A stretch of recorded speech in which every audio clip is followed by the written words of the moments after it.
ทุกคนโอ้ยเปียกอันลอด2 คนโยทุกคนเปียกหมดแห้งว่าเจ็บตีนนะไม่ได้ไม่แทงตีนวะพอดีเขาไปฮอดหูมองมันเกิดสายไฟขาดสายไฟไหม้แดงๆเลยเป็นตาด้านเดี๋ยวนี้คือฝนตกย่านแต่น้ำสู้เอาสายไฟหันไฟยังมีอยู่ขั้นฝนตกผ่านมานี่คนยางไก่ไปไก่มามันช็อตได้พากันตื่นตกใจตอนกลางดึกฟ้าห้องดังคลืมบาทหนึ่งไฟดับไฟตกท่านผู้ชมบอกดอกไฟเฮือนเฮามีบุจักกี่ดอกไฟตกหมดยังใครว่ามันได้ได้2-3 ดอกอยู่ข้างในบอก2 ดอกนี่ได้ก็อยู่ในห้องมันได้แต่ว่าดอกอื่นแมนบ่ได้เลยแอร์ก็บ่ได้พัดลมปีนค่อยๆท่านผู้ชม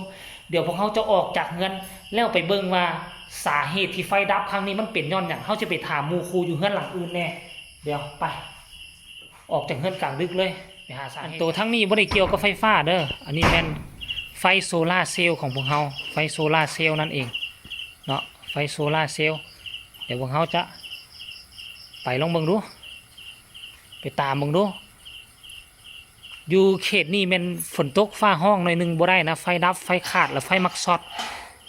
อยู่หม้อแปลงรักของบ้านอันนี้เป็นเขตหมู่บ้านจัดสรรของพวกเฮาเนาะไปเบิ่งมองมันต้นเหตุดูมันเป็นอะไรนี่นะเนาะไปเฮาสิไปย่างไปย่างไอ้เบิ่งต้นต่อมันอยู่ไสเฮาย่างไปฮ้อนหั่นแล้วเฮาก็สิโค้งไปหั่นเนาะโค้งขวามันเป็นแล้วนี่ตลอดนะแต่ว่าซุ้มนี่ดิไฟเขาดิชื่อว่าหุงซะนะโซลาเซลล์1 2 3 4ได้ที่ดอกเดียวเนาะมีบ้านหลังนี้ก็ได้เหลือนั่นไฟโซลาเซลล์มันจะไฟหลอดยาวหลอดเดียว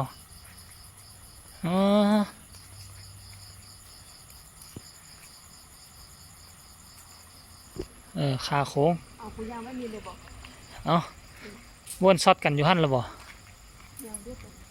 นี่ทุกคนฟ้าห้องในหนึ่งกระดับฟ้าห้องในหนึ่งกระดับช็อตกันอยู่หั่นเลยบ่เอาไปเบิ่งดู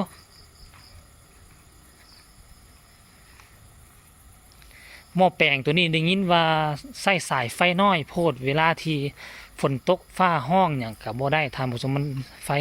สายไฟน้อยมันบ่แพ้แห้งไฟว่าสั้นเด้แต่ว่าบ่ฮู้ว่าเขาสิแก้ไขจังใดอันแถวนี้เห็นไฟนี่สวัสดิ์บ้านเฮือนเขาเจ้านี่สวัสดิ์มันหุงหมดเด้ใส่ไฟอยู่นอกนี่เขาเจ้าใส่ไฟแห้งสูงกว่าเฮาบ่อันนี้คือกลางบ้านนี่ส่วนเฮาย่างมากลางบ้าน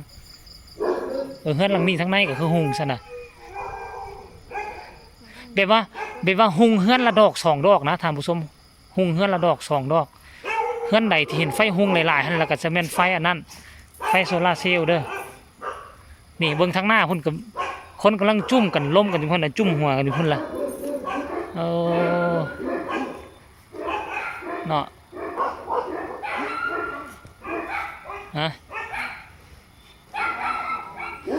เขาขุดเอาตะกี้คนแล้วเอามาเบิ่งมอกันเอาฝนเริ่มตกเลยเห็นได้ไหมเนี่ยนี่ไอ้จอยนะเห็นบ่เบิ่งกระหู้ละวาดฝนตกจะไปรีอยู่ไสล่ะ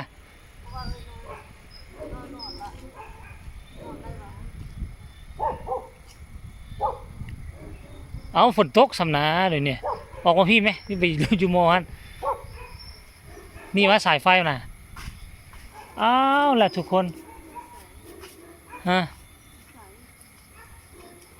นี่สายนี่นะไม่น่ะสายนี่เอามันคือโยดไปหอดพุ่นมันขาดอยู่พุ่นว่าขาดอยู่พี่นี่ทุกคนสายนี่แหละเห็นว่าสายนี่แหละปกติมันสื่อมันย้อนลงมาเห็นว่ามันย้อนลงมานี่มันขาดแถวคนไอ้ใหญ่คนว่าโอ้ขาดเสานั่นมานี่ขาดเสานั่นทุกคนคิดว่าตัวมันซอดอยู่นี่แต่ละมือนี้มันมีจุดซอดอยู่นี่ มันเคยสอดอยู่นี่แต่ละมือคิดว่าวงนี้มันขาดซะดอกอ๋อเอาจังไหนล่ะวันนี้เฮาสายนี่สายนี่สายใหญ่เลยนะนี่สายลักเลยฝนกระตกวันนี้โอ้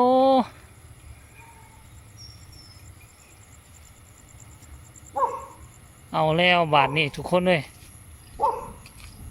หู้สาเหตุแล้วเนี่ยหู้สาเหตุแล้วหู้สาเหตุแล้ว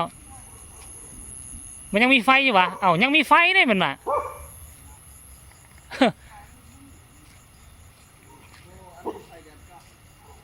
เอานี่ยังมีไฟอยู่เฮ้ยโอ้แสดงว่ามันไฟยังมาตลอดอยู่เนาะมันเป็นไฟกราฟเออตัวพุ่นตัวมันไฟมาตัวมันขาดไฟเข่ามา อ๋อผู้นี้ไฟแรงกลับจากโมแปลงนี่มานี่เนาะอันตรายกันเด้อบ่เนี่ยหากับพอดลงมาฮะนะว่าโอ้เมื่อกี้ตัวขาวๆมันมกๆนี่ห้อยไฟไหม้บ้านน่ะบอกเอาอันดับเพลิงมอดแต่มันบ่มอดโอ้ไฟมันมาอยู่ตลอดเพราะแม่นแล้วเนาะโอ้อันตรายนี่จังไหนขั้นฝนมาแล้วขั้นน้ำท่วมจังไหนคนยางมานี่ช็อตได้นี่เนาะระยะรัศมีเมตรปลาย2 เมตรเนี่ยดูถ้าเอาไม้ยู่ไปพุ่นบ่ยู่ไว้เดินพุ่นไม่ยู่กันยังคือเก่าสร้างมันโคตรยาวเลยอันยกกันสายอันสายเด่นไกลเขตนี่พวกเขาสิเที่ยวไปเที่ยวมาเนาะบัดฝนตกน้ำท่วมนะเอ้านับต้นนี้ไรบ่เนาะมันบ่รับเลยมันมาตลอดเด้เนี่ยเอานี่ก็เอาอันดับเพลิงมาดับล่ะต้นมันเพิ่งใบอันเป็นเขียวแมนก็เลยมาหาไม้ไปซุกไปพุ่นไว้เดินพุ่นนี่ไม้เดิมแล้วไปกายเชิญบอนปูนนั่นปูนนั่นให้มันเฮิดอยู่ซื่อตกลงไปโอ้ฝนเริ่มตกลงแม่กระโทรหาเขามานั่นบ่โทรแล้วส่งโลเคชั่นให้แล้วเป็นรีอยู่บนท่ามันนี่เบิ่งแม่ทุกคนฝนตกแล้วก็จะได้หนีภัยหนีมันนะเอ้าจะได้กินอบมาได้สิติคาบได้มาเอ้ยเมื่อกี้เขาเจ้าเอาอันนั้นมานั่นแล้วเอาไปหาบนลกกันไม่เฮาน่ะไปทุกคนหู้สาเหตุละหนีก่อนฝนตกทุกคนโอ้ยเปียกอันลอด2 คนโยทุกคนดูไปเอาเลยทุกคนเปียกหมดแข่งว่าเจ็บตีนนะไม่ได้ไม่แทงตีนมาพอดีเขาไปฮอดหูมองมันเกิดสายไฟขาดสายไฟไหม้แดงเลยเป็นตาด้านเดี๋ยวนี้คือฝนตกย่านแต่น้ำสู้เอาสายไฟหันไฟยังมีอยู่ขั้นฝนตกผ่านมานี่คนยางไก่ไปไก่มามันช็อตได้ก็เลยบอกให้ลุงงามเมื่อกี้แล้วให้เขาซอกไม้มายกเอาไปไว้ส่วนสาธารณะหมู่บ้านพุ่นรอทางไฟฟ้ามาก็อีกสัก30 นาทีคลิปนี้เอาไว้ซ้ำนี้เด้อรอดล่มรอดตุยเปียกหมด2 คนผมเมียโอ้หาเรื่องเฮ็ดเอาไว้ซ้ำนี้ละสบายดีบาย